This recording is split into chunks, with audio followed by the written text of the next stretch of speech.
എല്ലാവർക്കും സുഖല്ലേ? ഇന്ന് നമ്മൾ പഠിക്കാൻ പോകുന്നത് 7th standard English first unit nature's പ്ലെന്റിയിലെ ഫസ്റ്റ് ചാപ്റ്റർ ആയ how far is the river by Ruskin Bond. നമ്മുടെ ഈ യൂണിറ്റ് തുടങ്ങുന്നത് തന്നെ ആൽബർട്ട് ഐൻസ്റ്റീന്റെ വളരെ പ്രശസ്തമായ 2 വരികളോട് കൂടിയിട്ടാണ്. Look deep into nature and then you will understand everything better. പ്രകൃതിയിലേക്ക് ആഴത്തിൽ നോക്കിക്കഴിഞ്ഞാൽ മറ്റെല്ലാ കാര്യങ്ങളും എന്തിനേക്കാളും നന്നായി നമുക്ക് മനസ്സിലാക്കാൻ സാധിക്കുമെന്ന്. എന്ത് രസമായിട്ടാണ് എഴുതിയിരിക്കുന്നത്. ഇനി നമുക്ക് നമ്മുടെ എഴുത്തുകാരനെ ഒന്ന് പരിചയപ്പെട്ടാലോ. റസ്കിൻ ബോണ്ട് 1934 ജനിച്ചത്. അദ്ദേഹം ഒരു ഇന്ത്യൻ റൈറ്ററാണ്. പക്ഷെ അദ്ദേഹത്തിന്റെ എല്ലാ കൃതികളും ഇംഗ്ലീഷിലാണ്. ഏറ്റവും അധികം അദ്ദേഹം കോൺട്രിബ്യൂട്ട് ചെയ്തിരിക്കുന്നത് ചിൽഡ്രൻസ് ലിറ്ററേച്ചറിലേക്കാണ്. ഒരുപാട് ഷോർട്ട് സ്റ്റോറീസും നോവൽസും പോയംസും ഒക്കെ എഴുതിയിട്ടുണ്ട്. ഇനി നമുക്ക് നമ്മുടെ ചാപ്റ്ററിലേക്ക് കടന്നാലോ. How far is the river by Ruskin Bond. നമ്മുടെ കഥയിലെ നായകൻ ഒരു കുട്ടിയാണ്. ആ കുട്ടിയാണെങ്കിൽ നദി ഇതുവരെ കണ്ടിട്ടില്ല. പക്ഷെ അവന്റെ വില്ലേജേഴ്സിൽ നിന്നൊക്കെ പറഞ്ഞു കേട്ടിട്ടുണ്ട് നദിയുടെ പാറകളെ കുറിച്ചും അതിലെ മീനുകളെ കുറിച്ചും ഒക്കെ. അപ്പൊ ആ കുട്ടി നദി തേടി ഇറങ്ങുന്നതാണ് നമ്മുടെ കഥ. Between the boy and the river stood a mountain. The boy was young and the river was small, but the mountain was big. The thickly forested mountain hid the river, but the boy knew it was there. He had never seen the river with his own eyes, but from the villagers he had heard of it, of the fish in its waters and of its rocks.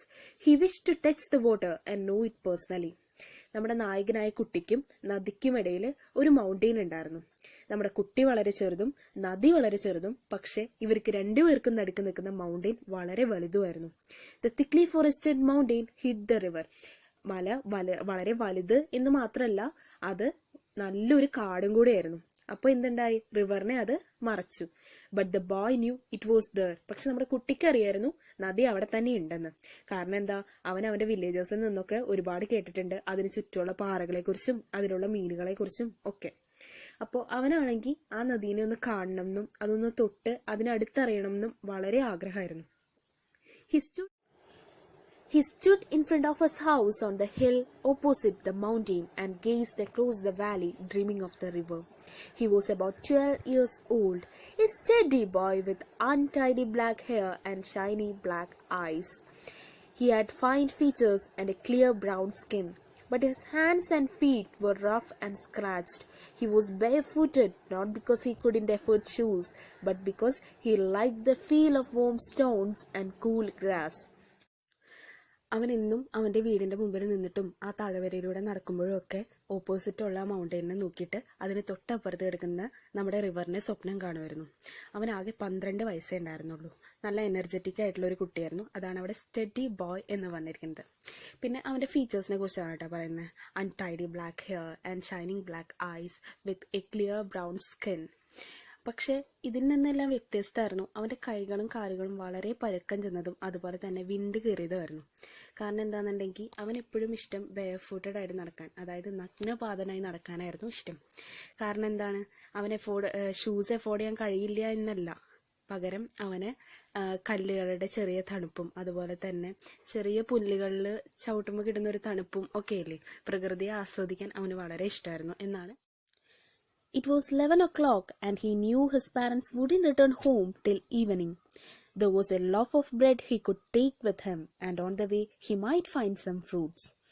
Here was the opportunity he had waited for. His mother and father had gone to visit relatives for the entire day and had left him on his own. If he came back before dark, before they returned, they wouldn't know where he had been. അച്ഛനും അമ്മയും വീട്ടിലില്ലാത്തപ്പോഴല്ലേ നമ്മൾ കുരുത്തക്കേട് ഒപ്പിക്കുക.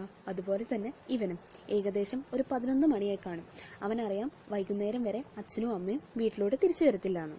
അപ്പോൾ അവനെ കൂടെ കൊണ്ടുപോകാൻ കഴിയുന്ന ഒരു ലോഫ് ബ്രെഡ് അവിടെ ഇരിപ്പുണ്ടായിരുന്നു. അത് അവനെടുത്തു.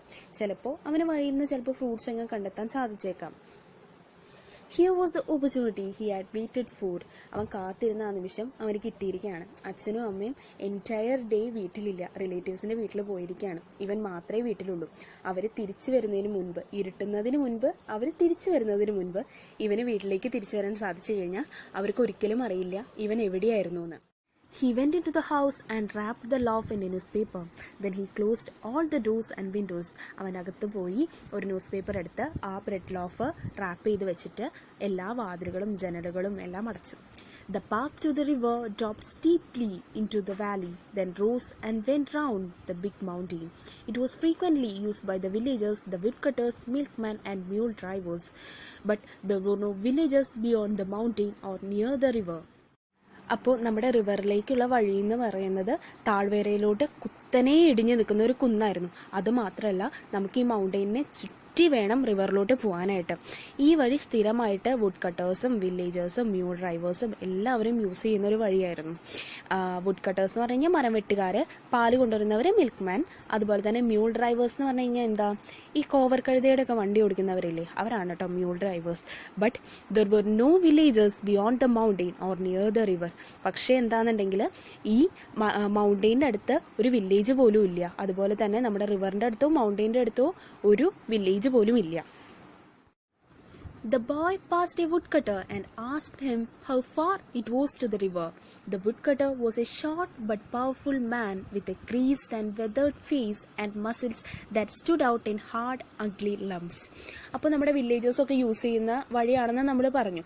അവനപ്പോൾ ആ വഴിയിലൂടെ പോയപ്പോൾ ആദ്യം കണ്ടത് ആരെയാണ്? ഒരു വുഡ്കട്ടറിനെയാണ്.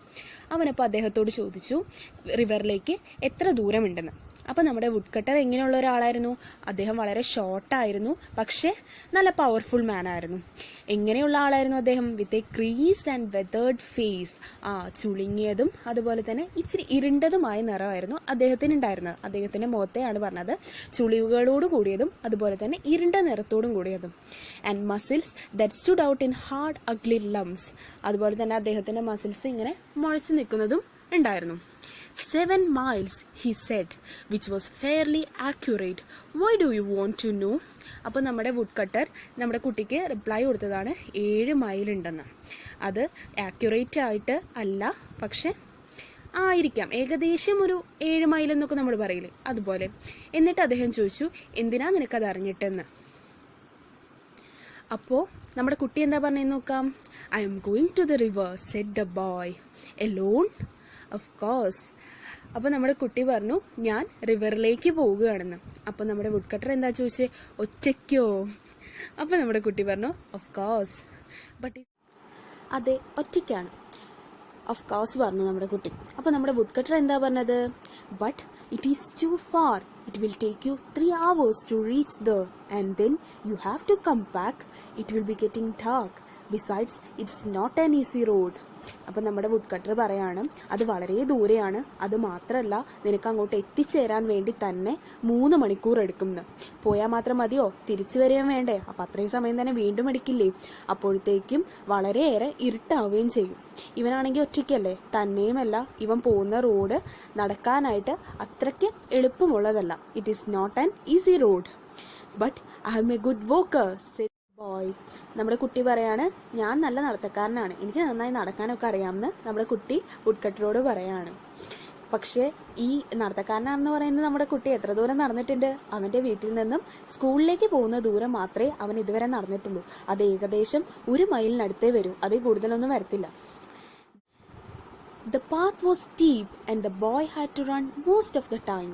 It was a dizzy, winding path and he slipped once or twice. The hill was covered with lush green ferns.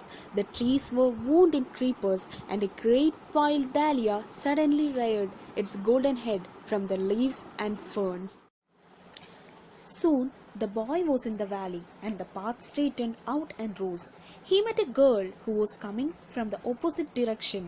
അധികം വൈകാതെ തന്നെ അവൻ താഴ്വരയിലേക്ക് എത്തി. പക്ഷെ ഇവന് പോകാനുള്ള വഴി ഇങ്ങനെ നീണ്ടു നിവർന്ന് അങ്ങോട്ട് ദൂരോട്ട് കിടക്കുകയാണ്. He met a girl who was coming from the opposite direction. അപ്പോൾ അവനൊരു പെൺകുട്ടിയെ കണ്ടു. അവൻ ഓപ്പോസിറ്റ് ഡയറക്ഷനിൽ നിന്നും ഒരു പെൺകുട്ടി വരുന്നത് അവൻ കണ്ടു.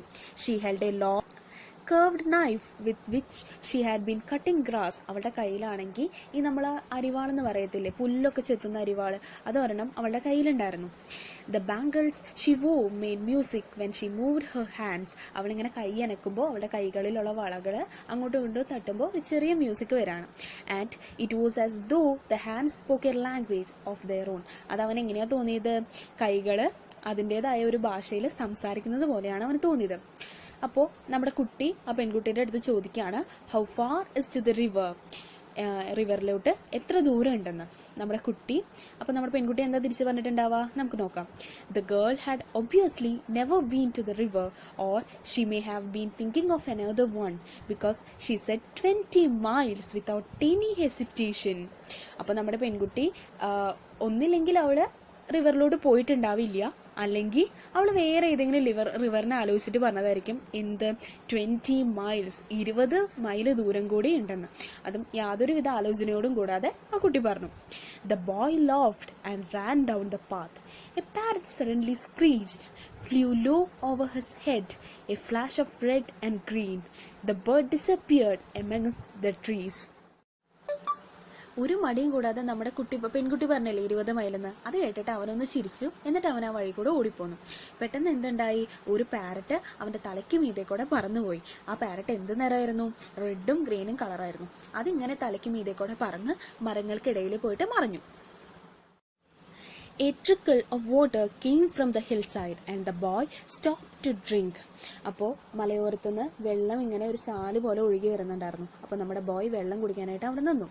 The water was cold and sharp but very refreshing. വെള്ളം വളരെ തണുത്തതായിരുന്നു എന്നുണ്ടെങ്കിലും അത് നല്ല റിഫ്രഷിംഗ് ആയിരുന്നു. However, it seemed to have the effect of making him more thirsty. അത് അവനെ ഒരുപാട് ദാഹമുള്ളവനെ പോലെ അനുഭവപ്പെടുത്തി. അവന്റെ ടേസ്റ്റ് കൂട്ടിയത്, അവന്റെ ദാഹം അത് കൂട്ടി.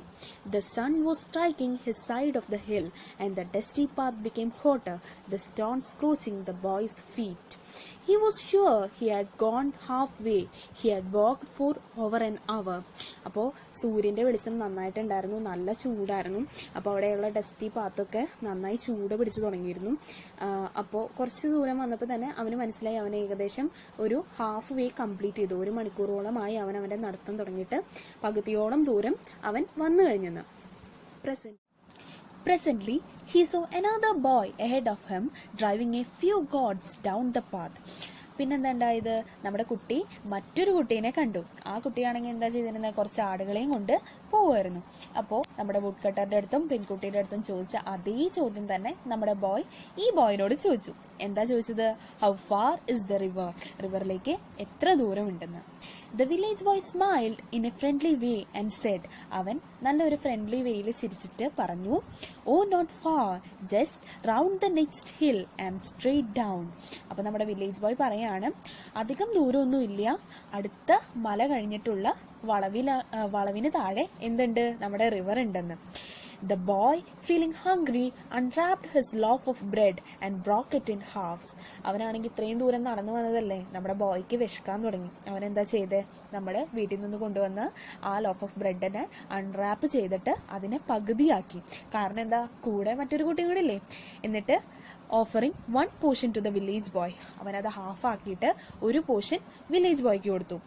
They sat on the hillside and ate in silence. അവര് പയ്യെ കുറച്ച് അവിടെ നിന്ന് മാറിയിരുന്നിട്ട് രണ്ടുപേരും കൂടെ മിണ്ടാതിരുന്നത് കഴിച്ചു. When they had finished, they walked together and began talking and talking. കൂടെ കമ്പനിക്ക് ഒരാളെ കിട്ടിയില്ലേ, ബ്രെഡൊക്കെ കഴിച്ചു കഴിഞ്ഞിട്ട് അവര് ഒരുമിച്ച് നടക്കാൻ തുടങ്ങി. എങ്ങനെ, രണ്ടുപേരും സംസാരിച്ച് നടക്കാനായിട്ട് തുടങ്ങി. The boy did not notice the smarting of his feet and the heat of the sun and the distance he had covered and the distance he had yet to cover. അവനാണെങ്കിൽ വന്ന വഴി എത്ര ദൂരം അവൻ വന്നെന്നും എത്ര ദൂരം ഇനി അവന് പോകാനുണ്ടെന്നും ഒന്നും അവൻ അറിയണില്ല. കാരണം എന്താ, അവനൊരു കമ്പാനിയനായിട്ടൊരു കുട്ടീനെ കിട്ടിയതുകൊണ്ട് അവൻ ക്ഷീണമൊന്നും അറിയുന്നില്ല. സൂര്യന്റെ ചൂടും അതുപോലെ തന്നെ കാലമത്തെ വേദനയും ഒന്നും അവൻ അറിയണില്ല. യാതൊരു വിധ ബുദ്ധിമുട്ടും അറിയാണ്ട് അവൻ അവന്റെ കമ്പാനിയനുമായിട്ട് സംസാരിച്ചിങ്ങനെ നടക്കുകയാണ്. പിന്നെന്താ സംഭവിച്ചത്, but after some time his companion had to diverge along another path. പക്ഷെ എന്തുണ്ടായി, കുറച്ച് സമയം കഴിഞ്ഞപ്പോൾ അവന്റെ കൂടെയുള്ള കമ്പാനിയനായിട്ടുള്ള നമ്മുടെ കുട്ടിക്ക് മറ്റൊരു വഴി തിരിഞ്ഞു പോകേണ്ടതായിട്ട് വന്നു.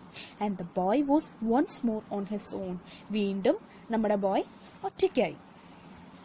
അപ്പൊ എന്താണ്ടായത്, he missed the village boy. അവൻ ആ ബോയിനെ ഒരുപാട് മിസ് ചെയ്തു. അത് മാത്രമല്ല, അവനിനി ആ കുട്ടീനെ കാണാനും സാധിച്ചില്ല, അതുപോലെ തന്നെ അവന്റെ വീടും കാണാൻ സാധിച്ചില്ല. വീട് എന്തുകൊണ്ടാണ് കാണാൻ സാധിക്കാതിരുന്നത്, his own home was also hidden from the view by the side of the mountain. മലയുടെ ഒരു ഭാഗം കാരണം അവന്റെ വീടും അതിന് മറഞ്ഞു നിൽക്കുകയായിരുന്നു. അതുകൊണ്ട് അവന്റെ വീടും കാണാൻ സാധിച്ചില്ല, അവനെയും വീണ്ടും കാണാൻ സാധിച്ചില്ല. The river was not in sight either. അത് മാത്രമല്ല, ഇനി അവന് ആവശ്യം വന്നാൽ അവൻ്റെ കയ്യിൽ ബ്രെഡും ഇല്ല. He was determined to see the river. He walked on along the hot, dusty, stony path past mud huts and terraced fields until there were no more fields or huts, only forest and sun and loneliness. Now there was no man or any sign of man's influence, only trees and rocks and bramble and flowers, only silence. അവൻ എന്തായാലും തീരുമാനിച്ചിട്ടുണ്ട് എന്ത് റിവറിന് കാണണമെന്ന് അവൻ എന്തായാലും തീരുമാനിച്ചിട്ടുണ്ട്. He walked on, അവൻ നടന്നു, along the hot dusty Stony path past mud huts and terraced fields. അവനാണെങ്കിൽ പോകാനായിട്ട് അവൻ തീരുമാനിച്ചുകൊണ്ട് തന്നെ അവൻ്റെ യാത്ര തുടർന്നു. അതുകൊണ്ട് തന്നെ അവൻ മറ്റൊന്നും ശ്രദ്ധിച്ചില്ല. ചൂടോ അല്ലെങ്കിൽ ഡസ്റ്റി ആയിട്ടുള്ള പാത്തോ സ്റ്റോണി ആയിട്ടുള്ള പാത്തോ ഒന്നും അവൻ ശ്രദ്ധിച്ചില്ല. Until there were no more fields or huts. അവിടെ ഫീൽഡോ അല്ലെങ്കിൽ കൃഷിയിടങ്ങളോ അല്ലെങ്കിൽ ചെറിയ ചെറിയ വീടുകളോ ഒന്നും ഉണ്ടായിരുന്നില്ല. ആകെ എന്താ ഉണ്ടായിരുന്നത്? കാട് മാത്രം. അവൻ്റെ മുന്നിലും ചുറ്റിനും എല്ലാം കാട് മാത്രം. സൺ ആൻഡ് ലോൺലിനെസ്, സൂര്യനും പിന്നെ ഒറ്റപ്പെടലും, അത് മാത്രമേ അവന് ചുറ്റും ഉണ്ടായിരുന്നുള്ളൂ. ടെറസ്ഡ് ആയിട്ടുള്ള വീടുകളോ ഫീൽഡ്സോ ഒന്നും ഉണ്ടായിരുന്നില്ല. അവൻ ആ സ്റ്റോണി പാത്സും ഡസ്റ്റി ആയിട്ടുള്ള പാത്തും ഒക്കെ കടന്നു വരികയാണ്. Now there was no man or any sign of man's influence. അപ്പോൾ അവിടെയാണെന്നുണ്ടെങ്കിൽ നമ്മൾ പറഞ്ഞല്ലോ അവന് ചുറ്റും കാടാണ്. ഒരു മനുഷ്യനുണ്ടെന്നോ അല്ലെങ്കിൽ ഒരു മനുഷ്യന്റെ ഇൻഫ്ലുവൻസോ ഒന്നും അവിടെ കാണുന്നില്ല. ചുറ്റും കാട് മാത്രമേ അവന് കാണുന്നുള്ളൂ. Only trees and rocks and brambles and flowers, പാറകളും മരങ്ങളും അതുപോലെ തന്നെ ഫ്ലവേഴ്സും മാത്രമേ അവന് കാണുന്നുള്ളൂ. പിന്നെ സൈലൻസും, നിശബ്ദത. The silence was impressive and A little frightening. Silence വളരെ ഇംപ്രസീവ് ആയിരുന്നു, പക്ഷേ കുറച്ച് പേടിപ്പെടുത്തുന്നതായിരുന്നു. അപ്പോൾ ഒരു കാട്ടിൽ ഒറ്റപ്പെടുകയാണെങ്കിൽ നമുക്ക് ചിന്തിച്ചുകൂടെ എങ്ങനെയൊക്കെ നമുക്ക് പേടിയാവുന്നു. ഇപ്പം നമ്മളാണെങ്കിലും പെട്ടെന്ന് പേടിച്ചു പോകും. അവനാണെങ്കിൽ ആകെ എത്ര വയസ്സുള്ള കുട്ടിയത്? 12 വയസ്സുള്ള കുട്ടിയത്. It was different from the silence of a room or street. നമ്മളിപ്പോൾ ഒരു മുറിയിൽ ഡോറൊക്കെ അടച്ച് കുറ്റിയിട്ട് ഇരിക്കുന്നതോ അല്ലെങ്കിൽ ഒരു വഴിയിൽ ഒറ്റപ്പെട്ട് നിൽക്കുന്നതോ അതുപോലെയൊന്നല്ല. കാട്ടിനകത്ത് നമ്മൾ ഒറ്റയ്ക്കാവുമ്പോൾ അത് ഇച്ചിരി പേടിപ്പെടുത്തുന്നത് തന്നെയായിരുന്നു. അവന് തിരിച്ചറിയാൻ കഴിയാത്ത ഒരുപാട് നിഗൂഢതകൾ അവന് ചുറ്റുമുണ്ട്. The unknown, the silence of God. ചിലപ്പോൾ അത് ദൈവത്തിൻ്റെ തന്നെ നിശബ്ദതയായിരിക്കാം. Then as the boy rounded a sharp bend and the silence broke into sound. നമ്മുടെ ബോയ് ഒരു വളവ് തിരിഞ്ഞ് പോയപ്പോൾ ആ സൈലൻസ് ബ്രേക്ക് ചെയ്ത് എന്തായി? ഒരു സൗണ്ട് വന്നു. എന്ത് സൗണ്ടായിരുന്നു അത്? A sudden roaring sound, the sound of the river. A sudden roaring sound, നല്ലൊരു ഉച്ചത്തിലുള്ളൊരു ശബ്ദമായിരുന്നു. എന്തിൻ്റെ ശബ്ദമായിരുന്നു അത്? റിവറിൻ്റെ ശബ്ദമായിരുന്നു. നമ്മുടെ ബോയ് എന്ത് കാണാനാണ് വന്നത്? റിവർ കാണാൻ. അതെ, അവൻ അവസാനം റിവറിൻ്റെ അടുത്തേക്ക് എത്തിയിരിക്കുകയാണ്. Far down in the valley, the river tumbled over the rocks. The boy gasped and began to run. He slipped and stumbled, but still he ran. Then he was ankle deep in the painfully cold mountain water, and the water was blue and white and wonderful. അവനപ്പോൾ ഇങ്ങനെ ഇറങ്ങി വന്നപ്പോൾ അവൻ എന്ത് ശബ്ദം കേട്ടെ? ഒരു ഇരമ്പൽ ശബ്ദം കേട്ടപ്പോൾ അവൻ ആ റിവറിൻ്റെ അടുത്തേക്ക് ഓടിപ്പോയി. Far down in the river, ആ റിവറിൻ്റെ വാലിയുടെ തൊട്ട് താഴെയായിട്ട് നമ്മുടെ വെള്ളം, പാറക്കെട്ടുകൾക്കിടയിലൂടെ നമ്മുടെ വെള്ളം ഇങ്ങനെ തട്ടി തട്ടി ഒഴുകി വരികയാണ്. The boy gasped and began to run. അവനത് കണ്ട സന്തോഷത്തിൽ അങ്ങോട്ട് ഓടിച്ചെല്ലുകയാണ്. He slipped and stumbled. ഇടയ്ക്ക് അവൻ വഴിക്ക് മറിഞ്ഞു വീണു. എന്നിട്ടും അവൻ ഓട്ടം നിർത്തിയില്ല. പിന്നെ അവൻ എഴുന്നേറ്റ് ഓടാണ്. Then he was ankle deep in the painfully cold mountain water. എന്നിട്ട് അവൻ എന്താ ചെയ്തത്? ആങ്കിൾ ഡീപ്പ്, അതായത് നമ്മുടെ കണങ്കാല് വരെയുള്ള അവൻ്റെ കണങ്കാല് വരെ എത്തുന്ന വെള്ളത്തിൽ അവൻ കാലിറക്കി വെച്ച് അവിടെ നിൽക്കുകയാണ്. പക്ഷെ നമ്മുടെ വെള്ളം എങ്ങനെയുള്ളതായിരുന്നു? ചൂടുള്ള വെള്ളമായിരുന്നോ തണുത്ത വെള്ളമായിരുന്നോ? നല്ല തണുത്ത വെള്ളം. പെയിൻഫുള്ളി കോൾഡ് മൗണ്ടെയിൻ വാട്ടർ, തണുത്ത് വേദനിപ്പിക്കുന്ന തണുപ്പുള്ള നമ്മുടെ mountain water. And the water was blue and white and wonderful. നമ്മുടെ വെള്ളത്തിൻ്റെ നിറം എന്തായിരുന്നു? ബ്ലൂവും വൈറ്റും കലർന്ന ഒരു നിറമായിരുന്നു. അത് മാത്രമല്ല അത് ഏറ്റവും മനോഹരമായിരുന്നു. അപ്പോൾ നമ്മൾ ഇന്നെടുത്ത how far is the river by Ruskin Bond എല്ലാവർക്കും മനസ്സിലായി എന്ന് വിചാരിക്കുന്നു. എല്ലാവരും ടെക്സ്റ്റിൻ്റെ സൈഡിലുള്ള ക്വസ്റ്റ്യൻസ് എല്ലാം ചെയ്തു നോക്കുക, നന്നായി പഠിക്കുക. Stay home, stay safe. Thank